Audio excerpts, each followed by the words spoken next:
Ce projet est important pour la justice d'abord, qui bénéficie maintenant d'outils bien plus fonctionnels pour travailler à la manifestation la plus complète de la vérité.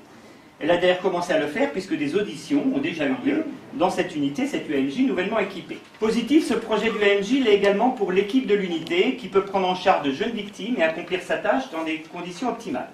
Enfin et surtout, ce projet est positif pour les jeunes patients qui, après avoir été victimes de violences, ont un besoin primordial d'être rassurés et accueillis dans un lieu sécurisant où ils peuvent témoigner sans ajouter du traumatisme au traumatisme. L'UNJ est le corollaire de l'unité médico-judiciaire ouverte en 2011 en partenariat avec le parquet de Coutances. Donc la médecine légale est maintenant bien implantée à l'hôpital mémorial et son dernier élément, cette UNJ, a vu son activité augmenter de façon régulière et contenue depuis sa création.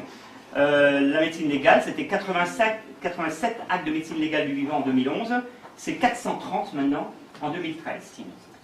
La justice, l'hôpital, l'association de la voix à l'enfant, le conseil général ont ainsi bâti ce projet où l'enfant tient la place centrale. C'est donc une unité au service de la justice et des victimes. Nous sommes amenés à réaliser des examens sur réquisition judiciaire.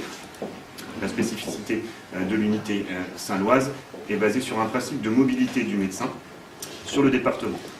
La médecine légale clinique est la majeure partie de notre activité. Nous accueillons des victimes de violences physiques, sexuelles et ou psychologiques, patients de tous âges et de tous sexes.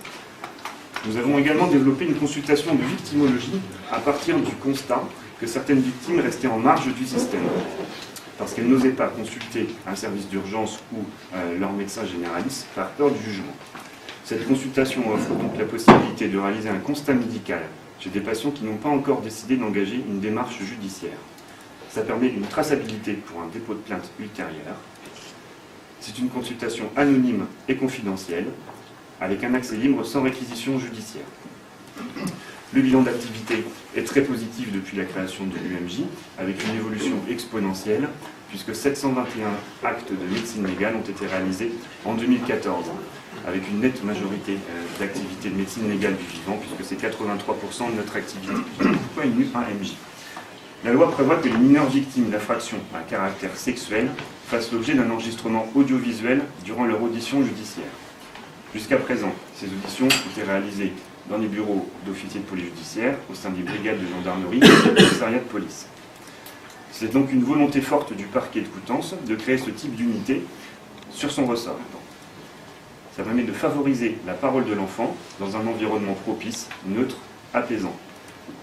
Et enfin, ça permet d'accompagner et d'orienter l'enfant avant, pendant et après son audition vers les réseaux associatifs et de soins en fonction des situations. Lorsqu'un enfant est accueilli à l'unité d'accueil médico-judiciaire, il est reçu par la psychologue qui lui montre les locaux et les différents intervenants. L'audition filmée est réalisée par les enquêteurs, assistés de la psychologue. Un examen médico-légal peut être réalisé dans les suites immédiates en fonction des situations. Un entretien psychologique post-examen est systématique et nous proposons systématiquement également une rencontre psychologique à distance.